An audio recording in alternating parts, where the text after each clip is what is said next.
My name is Edward Blackwood, and in 20 years of hunting creatures that lurk in the shadows of our world, I have seen enough to stop being surprised. But what happened in the Mojave Desert in the autumn of 1923 made me doubt my own sanity. The telegram arrived at my Los Angeles office on Thursday, brief as a gunshot. Entire camp disappeared. Only voices remain. Come immediately. Sheriff Carter, Barstow. I gathered my tools, silver bullets, holy water, iron nails, and an ancient compass inherited from my teacher, and by midnight I was riding down a dusty road to nowhere. Sheriff Carter met me on the outskirts of Barstow with the face of a man who had seen too much. A lean man of about 50, with graying mustache and eyes in which barely contained panic splashed. "Mr. Blackwood!" He removed his hat, exposing his balding skull covered in perspiration. "Thank God you came! Such I have never seen before!" "Tell me an order, Sheriff." I dismounted and tied my horse to a post. The morning wind carried the smell of dust and something else, sweetish, nauseating, as if fruit were rotting somewhere nearby. "Geological expedition. 12 people went to Devil's Canyon a week ago, looking for some rare minerals. Should have returned the day before yesterday, but..." He fell silent, gazing at the horizon where the morning sun painted the rocks the color of blood. We set out at 1 o'clock when the sun had turned the desert into a blazing skillet. With us went a guide, an old Mexican named Ramon, whose tanned face was lined with wrinkles like a map of desert trails. "Indians call that place Boca del Diablo, Devil's Mouth," he said when we stopped to water the horses at a meager spring. "They say the earth there is cursed. Something lives in the depths, something very ancient and hungry." "Superstitions," muttered the sheriff, but his voice trembled. By evening, we reached the canyon, and I immediately understood here something was fundamentally wrong with reality itself. My compass spun aimlessly, unable to find north, as if Earth's magnetic field simply didn't work here.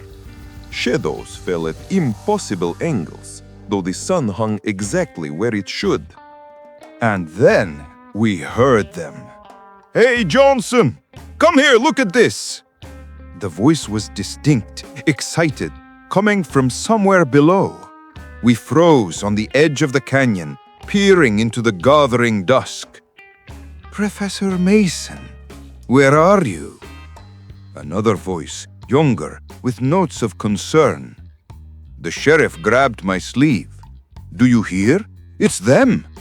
But in the camp below, there wasn't a soul. Tents stood in neat rows. Smoke rose from the camp kitchen. Someone had recently prepared dinner, but no people were visible. "Tommy! Tommy! Where are you?" A woman's voice, full of despair, sounded so close that I turned around, expecting to see the speaker behind me.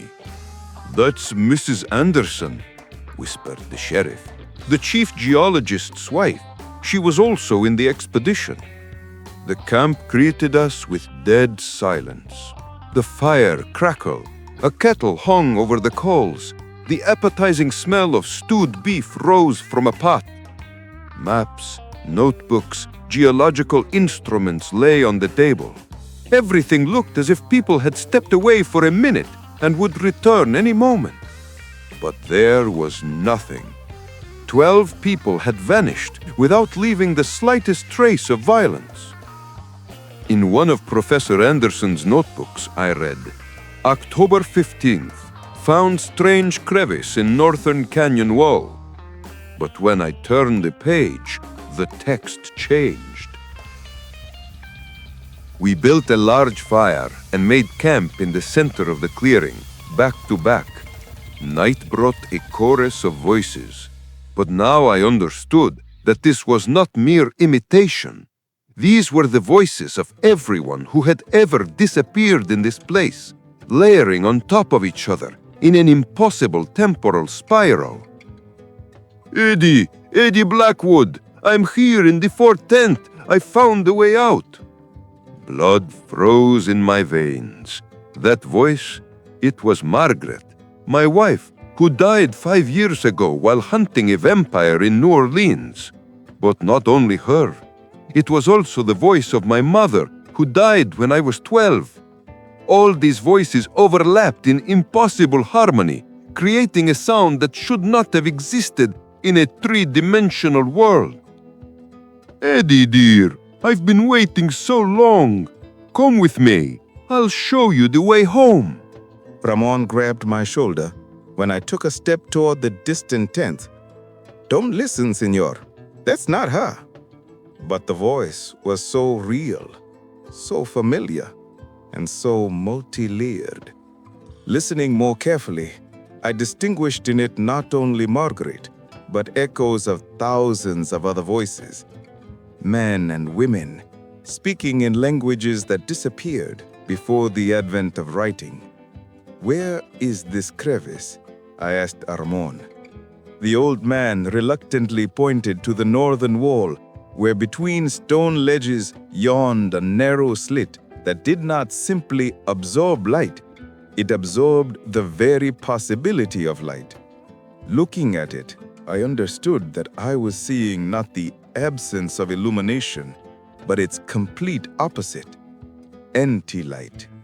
I tied the rope to a large boulder and began the descent, but after just a few feet, I realized I was not going down, but in another direction, in a direction for which we have no word. The crevice was narrow, barely allowing passage, but its dimensions constantly changed as if it were breathing. The walls were not simply smooth, they were fluid, flowing, covered with patterns that painfully cut the eye. After 20 feet, or 20 years, time had no meaning here. The crevice expanded into a space that was not a cave. This was a place where geometry had died. Walls extended in all directions simultaneously. The floor was the ceiling, and angles folded into themselves in impossible configurations. "Professor Anderson," I called. The figure turned, and I saw Professor Anderson's face, but this was a face that existed in all possible versions simultaneously. Young Anderson, old Anderson, dead Anderson, never-born Anderson. All of them looked at me from the same eyes. "Blackwood, come here. Look at our discovery." But something was wrong with the very nature of this place. The movements of the figures were not simply jerky. They occurred in the wrong sequence. I saw Anderson raising his hand before he began the movement, heard his words before he opened his mouth. I stepped back, but the cave wall suddenly became not simply soft. It became liquid, gaseous, consisting of pure possibility. My elbow fell through, not into stone or mud, but into a substance of which unrealized thoughts are made. "Welcome," said all 12 figures simultaneously. But the voice came not from their mouths, but from space itself. "We have waited so long for another guest, and another, and another. All of you, everyone who was, is, and will be. Welcome home, Edward Blackwood, from universe number 1,847,000,000. I drew my silver knife and slashed at the nearest wall, but the blade passed through something that was simultaneously solid and liquid, existing and not. Reality shuddered like stretched fabric. and across all dimensions rang a sound, not a scream, but pain itself, materialized into an acoustic wave. Eddie, Eddie dear, you understand that we never left that place, that everything else, your work, your life, even these words you are writing now, all of it happens inside that museum of possibilities. When you understand this, when you fully accept this truth, then you can finally come home. But I was already scrambling up the rope, though the concepts of up and down had lost all meaning here. Iron nails in my pockets did not cause pain to this entity. They were anchors, mooring lines, keeping me tied to that version of physics in which I was born. What was down there? A trap, I replied, but my own words seemed wrong. Not a trap, an invitation. This place, it doesn't hunt, it collects variants, possibilities, alternative versions of everything that could be. We must seal this place, I said, taking out the dynamite. Though I don't think explosives can damage a hole in reality. The explosion shook not only the canyon, but the very fabric of space-time itself. But for a moment, I saw how reality tore, showing what lay beyond it. Infinite corridors of folding light. Libraries where on shelves stood not books, but crystallized possibilities. Are they dead? Asked the sheriff. No, I replied, after a pause that lasted either a moment or eternity. And yes, and never were alive, and always will live. That's the most terrifying thing. In that place, all states exist simultaneously. That's why I write this report. Not as a warning. Warnings don't help against something so vast. But as an attempt to record what the human mind can understand about the incomprehensible. Because in the Mojave Desert, in the place Indians called Devil's Mouth, voices still sound. But now I know these are not just echoes of the past. These are voices from all possible times, all probable worlds, all versions of reality.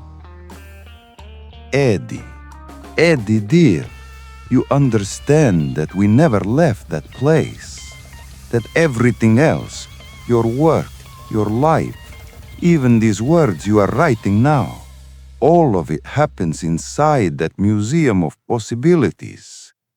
When you understand this, when you fully accept this truth, then you can finally come home. And the most terrifying thing is that each day her words seem more and more reasonable to me. And I increasingly find myself thinking that I want to answer, yes, darling, I'm already coming.